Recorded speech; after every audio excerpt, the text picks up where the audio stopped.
Hello friends, welcome back to my channel, Professor's channel once again.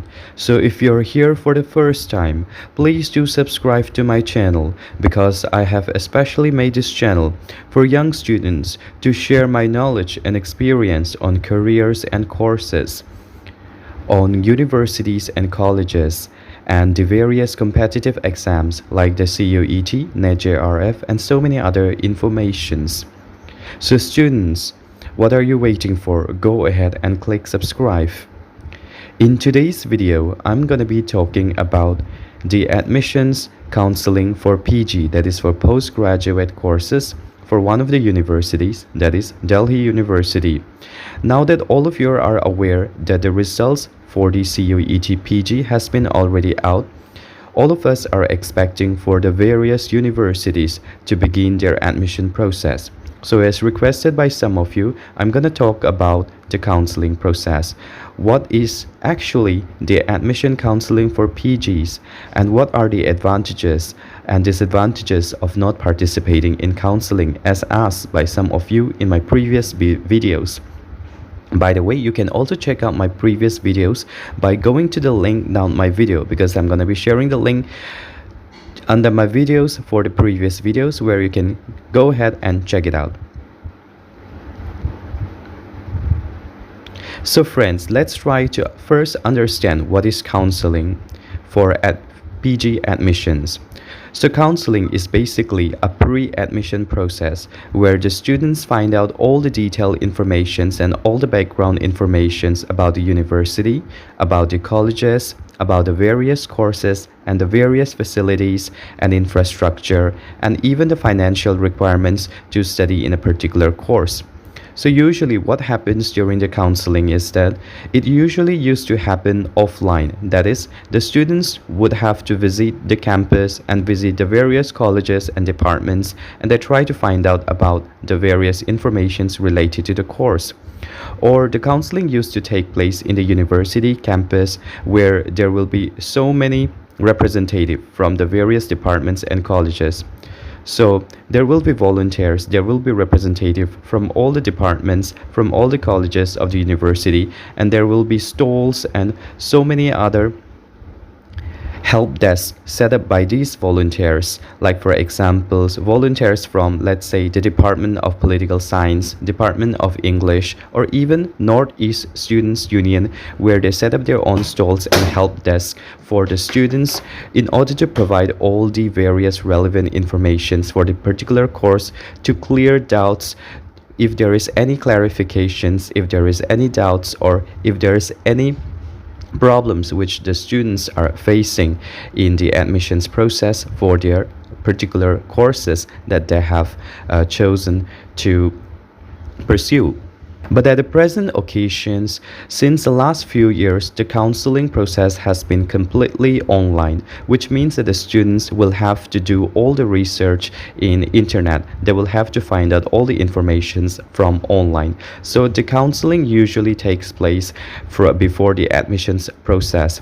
So for Delhi University last year, the counseling it happened from the month of August. So the CUET PG exam ended in the month of June, and in the July, like, all the results of CUET were out, and also the cutoff scores and all, they were also out in the next month, that is in August 2023. So for this year, we can expect that the counseling might begin in the month of May. Now that the results are already out and we are expecting the cutoff scores for the various universities and institutes to be out very soon, so we can expect all these process to begin in the month of May.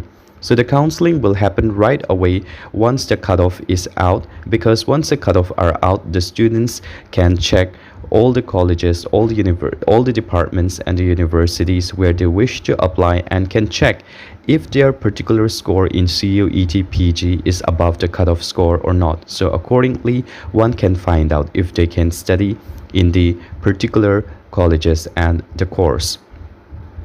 So coming to the questions, like, what are the advantages and disadvantages of not participating in counseling? So as I've mentioned, once again, the counseling will happen along with the release of the cutoff scores for different universities, and once this is done, so there will be something called the CSAS portal, that is a common seat allocation system. And for your information, it is mandatory and compulsory for all the applicants to register in CSAS once the portal is out. Otherwise, one cannot be granted admissions without registering themselves in CSAS.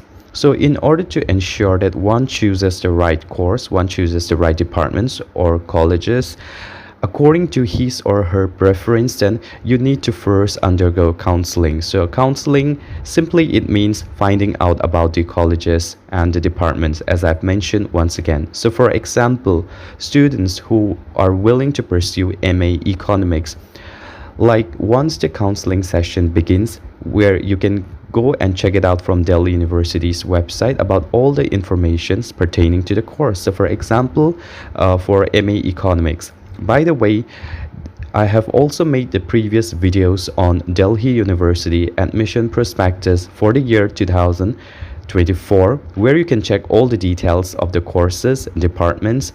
So if you haven't checked out the videos, please do check out my videos by clicking on the link down my videos, because I'm gonna be sharing the link for my previous videos on Delhi University admissions prospectus, where you can find all the informations of the colleges and departments.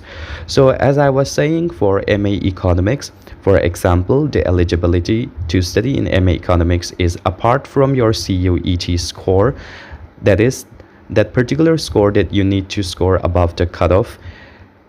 There are also certain criteria and requirements, for example, what kind of course and what kind of subjects you have taken in your 10+2. So they have given here some of the criteria here. So this is just one of the examples. Another example is, for example, MA English. So if you want to study MA English in Delhi University, there are many options. You can either choose the main department of English within the main campus, that is in the North Campus itself, or you can also go for other colleges like Daulat Ram College, that is also in North Campus, but it is not within the main department. Or you can also go for off campus like Jesus and Mary College, so that is in South Campus. So this is beyond the main North Campus of Delhi University.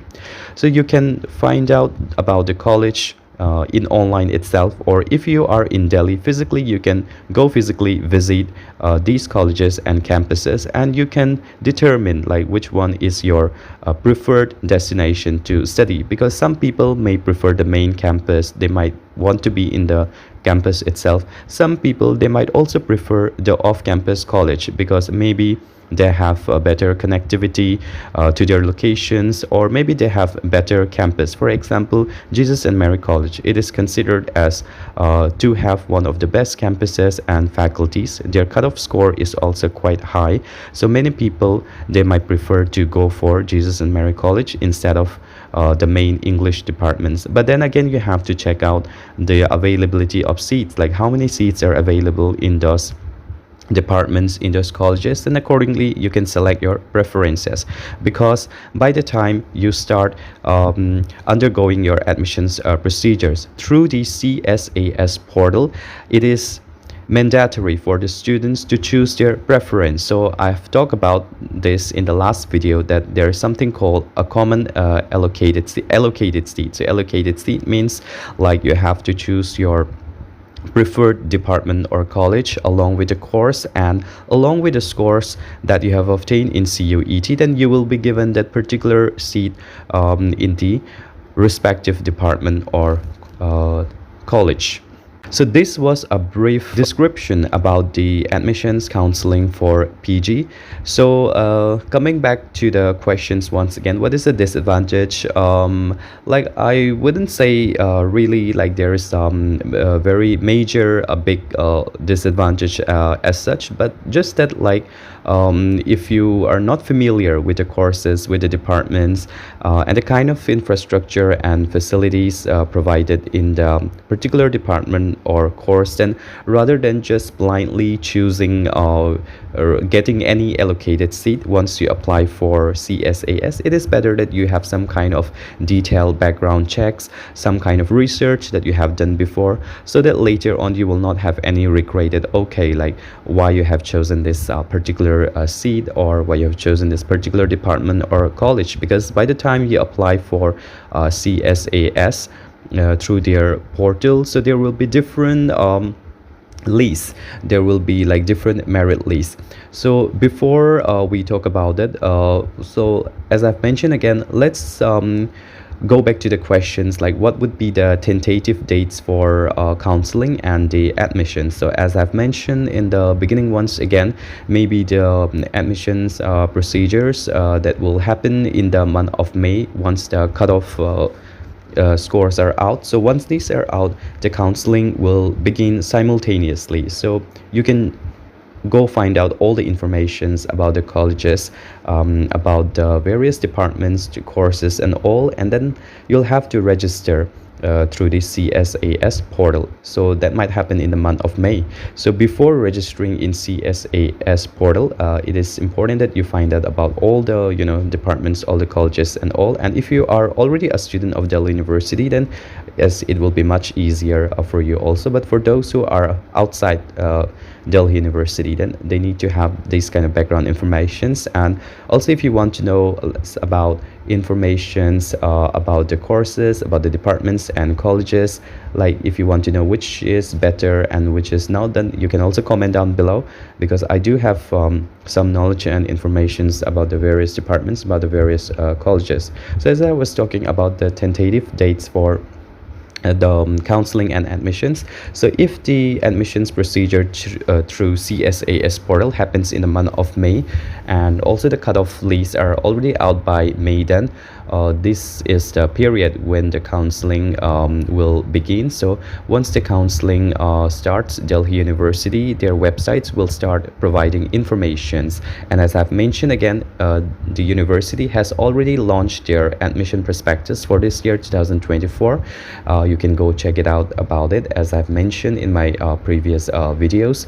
So this is the tentative dates for the counseling. So once this is done, you'll have to register through CSAS portal, and in that you need to provide all the informations that I have also discussed in details in my previous videos, and like what kind of documents you require and all. So for example, the documents required, these are the documents required, like your class 10 certificate, 12 certificate, caste certificate and so on. Your CUET score sheets, like that. So once this registration happens, as I've mentioned again, there will be different merit lists. So merit list is that, like, according to the cutoff, they will provide various phases of admission. So there will be first merit list, for example. In this, all those who have reached the cutoff score, they will be allowed to have admissions in the various departments and courses. So through your CSAS portal, once you provide all your information, then you will be allocated the seats if you have reached the cutoff score. So like once this first merit list is over, then if there are already vacant seats, once the students from the first merit list have already filled all the available seats in the various departments and courses, and if there are still vacant seats left, or if somebody has canceled or withdrawn their admissions from the first merit list, then the university will provide the second merit list, and if there are vacant seats. But then like in most of the cases, it happens that there are always vacant seats left, so don't worry about it. So there will always be second merit list. So there will be second merit list, and the cutoff score, it can come down a little bit also in the second merit list. And In that, again, like if you manage to reach the this cutoff, then you can gain admission in second merit list. And again, if there are vacant seats from the second merit list, there will be third merit list, and so on like that. So once all these lists are over, then there will be spot admissions. The spot admission is for those who were not able to get any kind of seat in the first, second, and third. And then like there will be, if there are vacant seats in the respective departments and colleges, then they offer spot admissions directly. So for this, you have to visit the college physically directly and check if there are vacant seats or not, and if they do have, then you can gain admissions as per their criteria and cutoff score that they will determine later on.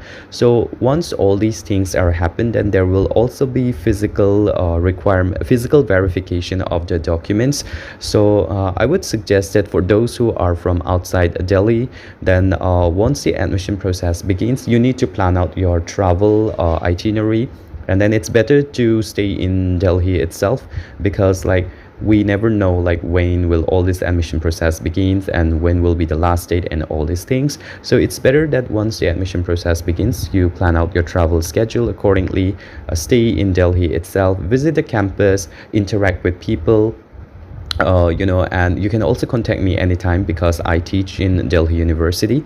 So like once the physical verification of documents are required, you need to visit the respective college or department where you have gain your admissions, and then you have to provide all the documents. Along with these, you also need to pay the admission fees to the respective departments and colleges. So for this, I would suggest you to be financially ready, because like for example, Department of Social Work, which is my alma mater where I have done my master's, the admission fee was around 5,000 or 6,000 during our time. So depending on the courses, it depends, like various courses they have different admission fees. So you need to be ready with these kind of financial requirements also. So these are some of the processes and informations regarding the counseling and the admission procedures as asked by some of you. I hope that you have had valuable time watching my videos, and if there are also any such more important information that you would like to have, any doubts or clarification, then please do comment down below so that I can come up with more interesting videos in the coming days to come also. And also please click like, please click subscribe if you want such more videos on my channel. And I would also like to thank you to each and everyone for watching my video once again, and hope to see you once again next time. So keep on tuning to my channel, please click like, subscribe, and have a nice time, and bye bye, take care to all of you.